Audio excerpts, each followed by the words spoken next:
कर बताऊंगा किस प्रकार से इसमें मुख्य जो लिखित जो चीज है वो क्या है।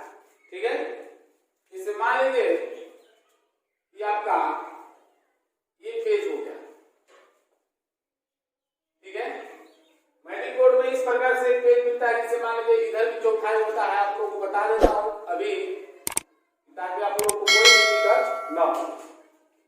मैट्रिक बोर्ड हो या इंटर बोर्ड, दोनों के बारे में बता। और इधर भी चौथाई पतला सा रहता है। ठीक है, सबसे पहला बात है, मान लीजिए कोई हिंदी के क्वेश्चन कैसा लिखना है। तो पहला बात कि कोई भी क्वेश्चन लिखना है, हिंदी हो, अंग्रेजी हो, कोई भी विषय हो, तो आपको पहला नंबर की क्वेश्चन नंबर जरूर लिखना है। जो भी क्वेश्चन बना रहे हैं उसको जरूर लिखना है। कि अगर मान लीजिए कि मैथ का क्वेश्चन है और आप सब्जेक्टिव बना रहे हैं, तो सब्जेक्टिव बना रहे हैं तो आपको पता होगा कि मैट्रिक में जिसे 27 क्वेश्चन दिया रहता है लघु उत्तरीय। ठीक है, उसमें से आपको 15 बनाना है।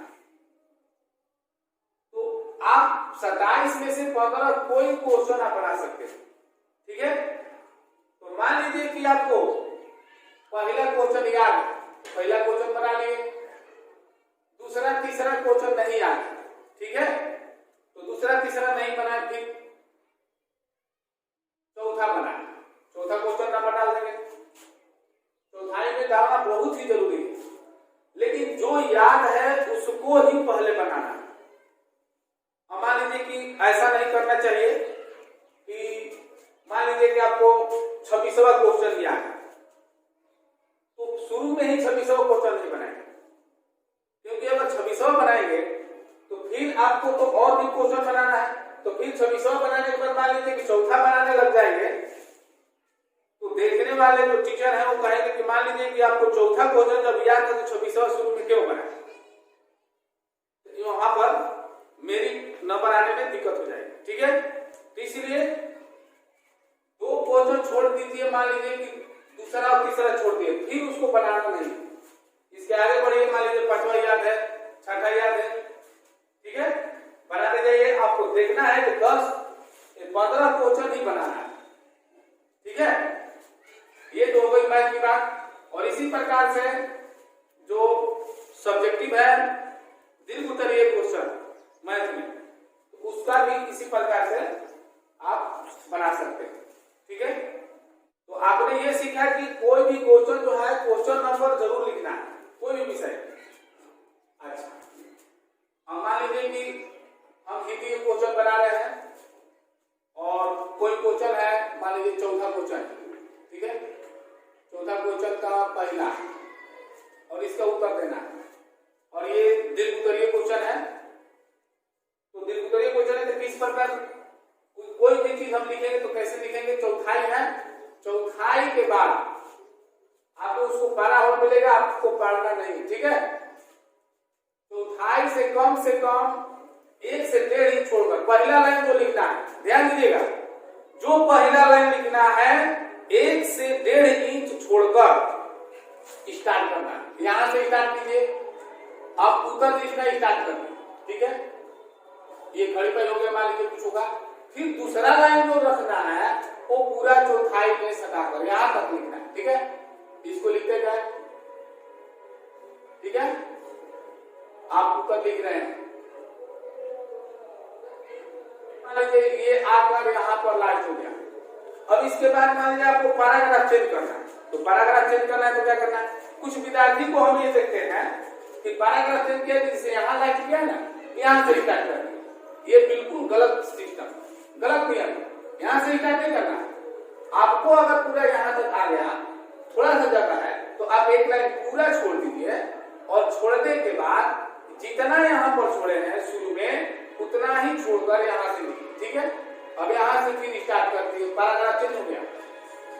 ठीक है, तो इस प्रकार से हम बनाते हैं। लिखते समय एक और बात ध्यान रखना है कि जैसे मान लीजिए कि 2 अंक का क्वेश्चन है, तो 2 अंक का क्वेश्चन है तो शब्द सीमा का भी ध्यान देना है कि कितना लाइन लिखना है, कितना वाक्य लिखना है। ठीक है, अभी ना कि कुछ लिखते चले जाइए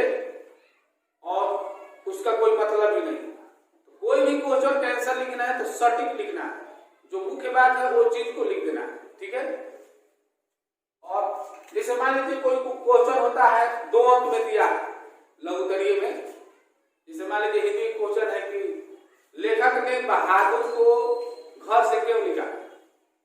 आप इसका उत्तर बहुत बढ़िया से जानते हैं, तो बढ़िया से जानते हैं जिसका मतलब ये नहीं कि 2 पेज में लिख दीजिए। 2 अंक का है तो आपको 2 अंक ही मिलेगा या 1.5 अंक ही मिलेगा। अगर मान लीजिए हर्षिका तेरी का गल्प हो गया हिंदी में, तो ये भी देखा जाता है।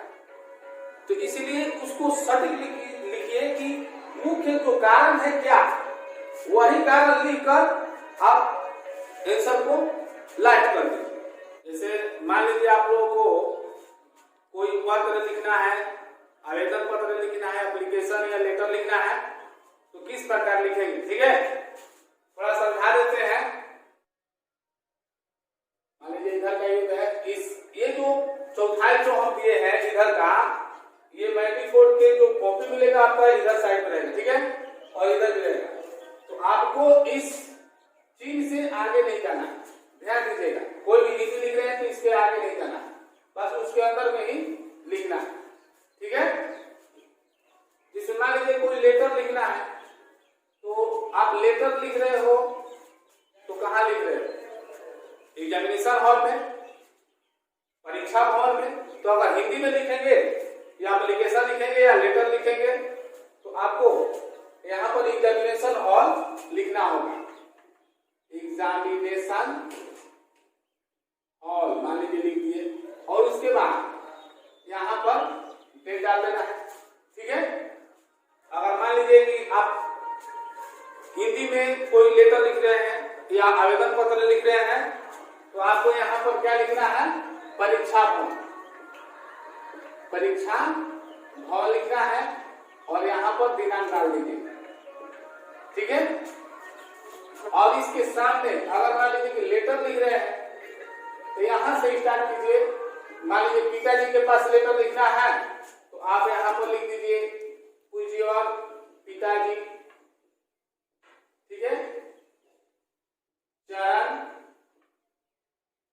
स्पर्श। उसके बाद मुझे आपका पत्र मिला, पढ़कर मुझे खुशी हुई, आगे जो भी कुछ लिखना है आप इस प्रकार से लिख सकते हैं।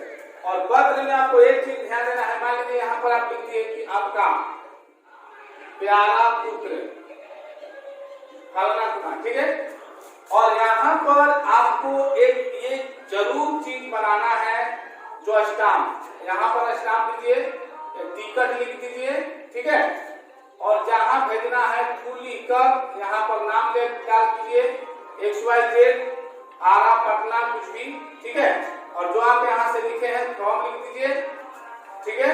हिंदी में लिख रहे हैं तो द्वारा लिख दीजिए, अंग्रेजी में लिख रहे हैं कोई लेटर तो यहाँ पर फ्रॉम लिखिए, ठीक है। यहाँ पर सेवा में लिख सकते हैं, हिंदी में लिखे हैं तो दोनों आपको मैं बता रहा हूँ कि दोनों प्रकार किस प्रकार से लिखेंगे, ये जरूर बनाना जरूरी है। यहाँ पर अपना नाम डाल दीजिए, ठीक है। और मान लीजिए आरा से लिखते हैं तो आरा लिख दीजिए, ठीक है। तो इस प्रकार से आप लेटर लिख सकते हैं, और इसमें डिजाइनिंग की जरूरत है। आप ऐसे ही लिख दीजिएगा तो आपको नंबर बढ़िया नहीं मिलेगा, ठीक है, क्योंकि इस पर भी आपको नंबर मिलता है, इस पर भी अंक मिलता है अलग से, इस पर अंक मिलता है और इस पर अंक मिलता है, ठीक है, लिखने का डिजाइन पर। तो मैं उम्मीद कर रहा हूँ आप लोग ये समझ गए होंगे, ये लेटर लिखना है, एप्लीकेशन लिखना है, आप लोगों को बताया था। आगे जैसे मान लीजिए पैराग्राफ लिखना हो तो आप क्या कीजिएगा, उसका मुख्य क्या बात, तो देखिए ध्यान दीजिए।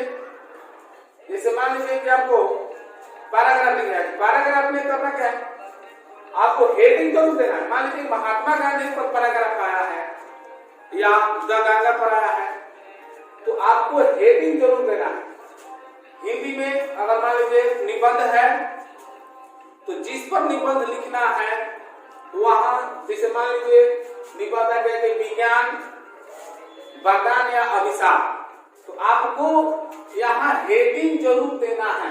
हेडिंग देने के बाद विज्ञान वरदान या अभिशाप ऐसे चीज पालिए। जो क्वेश्चन नंबर है, मान लीजिए 8वां क्वेश्चन है, 8वां क्वेश्चन डाल दीजिए, क्वेश्चन नंबर जरूर लिखना है, ठीक है।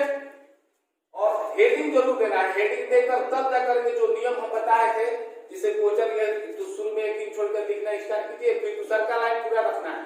ठीक है, बीच बीच में जो ये पैराग्राफ है उसको गैपिंग भी, जो शब्दों का जो गैपिंग है वो गैपिंग होना चाहिए, थोड़ा गैपिंग होना चाहिए।